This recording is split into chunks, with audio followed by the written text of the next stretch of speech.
دوستو، جب رمضان شریف کا مہینہ شروع ہوتا ہے تو ہمارے دماغ میں ہم بستری کو لے کر کئی سارے سوال کھڑے ہو جاتے ہیں، خاص طور سے وہ نوجوان لوگ جن کی نئی شادی ہوئی ہوتی ہے۔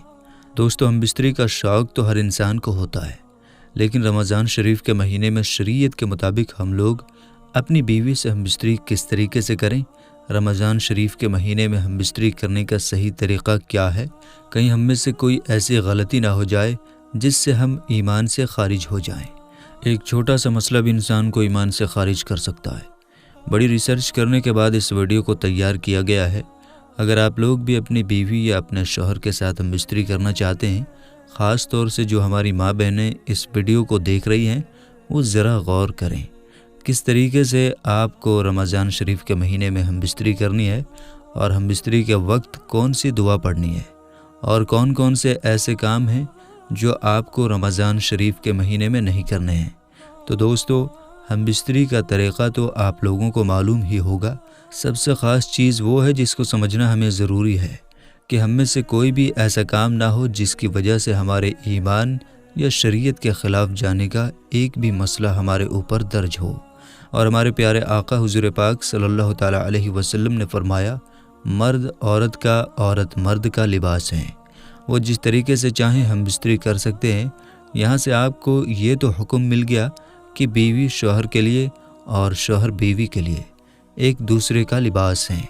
جیسا آپ کے دل میں آتا ہے ویسا آپ اپنی بیوی سے ہم بستری کر سکتے ہیں، لیکن اس میں بھی کچھ کنڈیشنز ہیں۔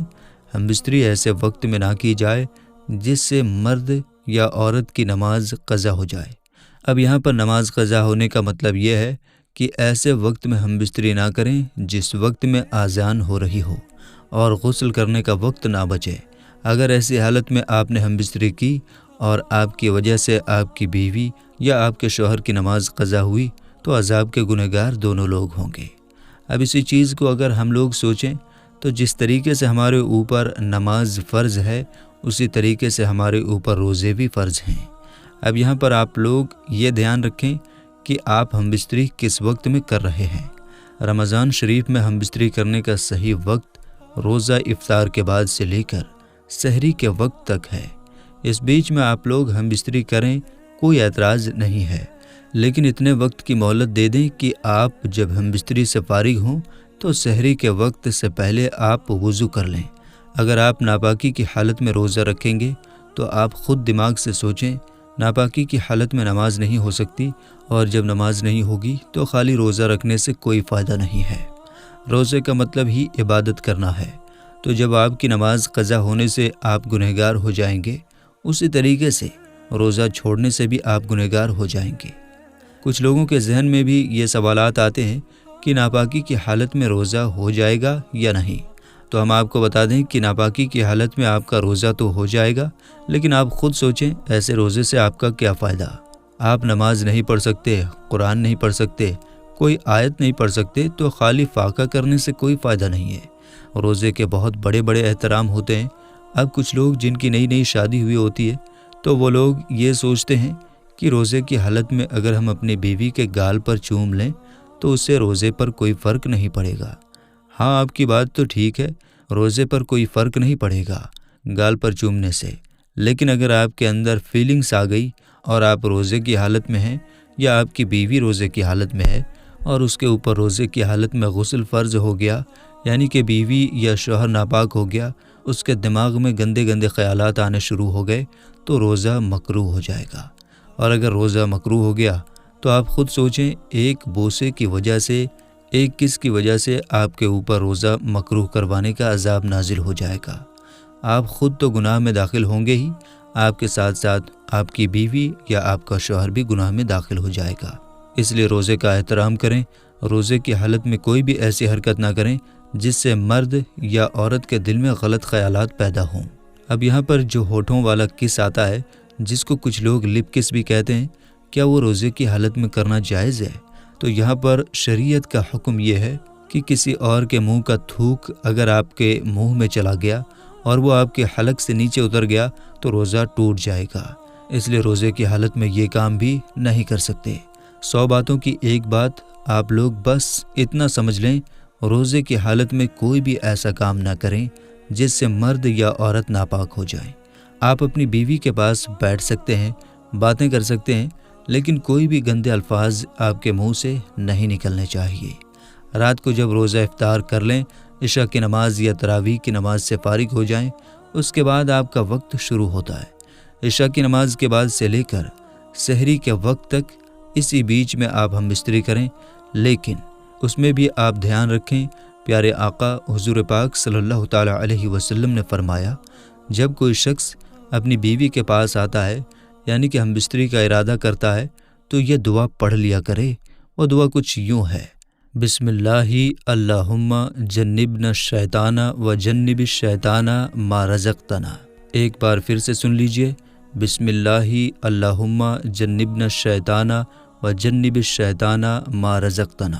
اس کا ترجمہ کچھ یوں ہے: اللہ کے نام سے شروع کرتا ہوں، اے اللہ ہم سے شیطان کو دور رکھ، اور جو کچھ تو ہمیں اولاد دے اس کو بھی شیطان سے دور رکھ۔ یہ حدیث شریف صحیح بخاری شریف کی حدیث نمبر 3271 ہے۔ تو آپ لوگ جب بھی ہم بستری کا ارادہ کریں تو اس دعا کو ایک مرتبہ ضرور پڑھ لیا کریں، اس کے بعد ہم بستری کو شروع کریں۔ ہم بستری کا ارادہ کرنے کا مطلب یہ ہے، بدن سے کپڑے اتارنے سے پہلے جب آپ کے دل میں یہ خیال آئے کہ مجھے ہم بستری کرنا ہے، تو مرد اور عورت دونوں ایک ایک مرتبہ اس دعا کو دھیان سے پڑھ لیا کریں۔ یہ صرف رمضان شریف کے مہینے کی ہی دعا نہیں ہے، بلکہ باقی دنوں میں بھی جب بھی آپ ہم بستری کا ارادہ کریں تو ایک بار اس دعا کو ضرور پڑھ لیا کریں۔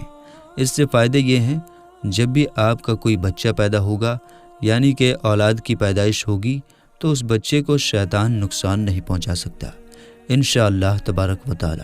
اس دعا کے اور بھی بہت زیادہ فائدے ہیں۔ بہرحال آپ لوگ ہم بستری سے پہلے ایک بار اس دعا کو ضرور پڑھ لیا کریں۔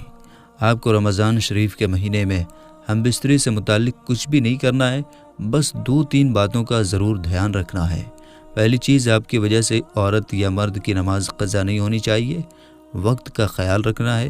دوسری چیز، اس مہینے کا احترام کرنا ہے اور کسی بھی طریقے کا ناجائز و حرام کام بالکل نہیں کرنا ہے، یعنی کہ شریعت کے مطابق جو کام ہم بستری کے دوران منع ہے ان پر بہت غور کرنا ہے اور کسی بھی حالت میں اللہ کو ناراض نہیں کرنا ہے۔ باقی ہمارے پیارے آقا حضور پاک صلی اللہ تعالیٰ علیہ وسلم نے خود فرما ہی دیا کہ مرد عورت کا اور عورت مرد کا لباس ہے، آپ جیسے چاہیں ہم بستری کر سکتے ہیں، اس میں آپ کے لیے کوئی بھی روک ٹوک نہیں ہے۔ دوستو، نہ جانے کتنے لوگ ایسے ہیں جو رمضان شریف کے مہینے میں ہم بستری کے دوران غلطیاں کر دیتے ہیں۔ ان لوگوں تک اس ویڈیو کو زیادہ سے زیادہ شیئر کیجیے تاکہ سبھی لوگ اس مہینے کا احترام کر سکیں۔ اللہ تبارک و تعالیٰ آپ کو اس کا اجر دے گا۔